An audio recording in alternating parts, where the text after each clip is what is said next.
Honours পাশ করে এক যুবক দীর্ঘদিন ধরে চাকরি পাচ্ছে না। হঠাৎ একদিন চিড়িয়াখানায় তার একটা চাকরি হয়ে গেল।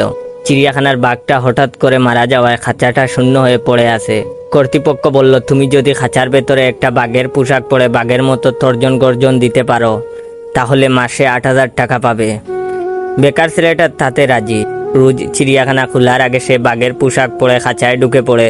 দর্শক এলে তাদেরকে তর্জন গর্জন আর নানান কায়দা কুসরত দেখিয়ে ভীষণ আনন্দ দেয়। দেখতে দেখতে চিড়িয়াখানার দর্শক বেড়ে গেল। বাঘের খাঁচার সামনে বিরাট ভিড়। চিড়িয়াখানা কর্তৃপক্ষ খুশি হয়ে বেতন বাড়িয়ে দিল। ভালোই চলছিল দিন। হঠাৎ হলো একদিন বিপত্তি। বাঘের খাঁচার পাশেই ছিল সিংহের খাঁচা। দুই খাঁচার মাঝে একটা লোহার জালের বেড়া। একদিন সেই বেড়া ধরে লাফিয়ে নেচে কুদে মজা দেখাতে গিয়ে পুরনো বেড়া ভেঙে সে গিয়ে পড়লো সিংহের খাঁচার ভেতর। এখন কি হবে? পিতৃক প্রাণটা বুঝে আর সিংহের হাতেই গেল।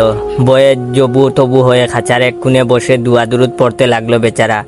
এদিকে সিংহটা কিছুক্ষণ চুপ করে বসে থেকে ধীরে ধীরে উঠে দাঁড়ালো। তারপর আস্তে আস্তে এগিয়ে আসতে লাগলো তার দিকে। বয়ে তো তার প্রায় হার্ট অ্যাটাক হবার জোগাড়। এদিকে সিংহটা একেবারে কাছে চলে এসেছে। প্রাণের মায়া ছেড়ে দিয়ে ছেলেটা যখন কালেমা পড়া শুরু করলো ঠিক তখন সিংহটা বলে উঠলো, ভাই এত ভয় পাবেন না, আমি অনার্স পাস বেকার।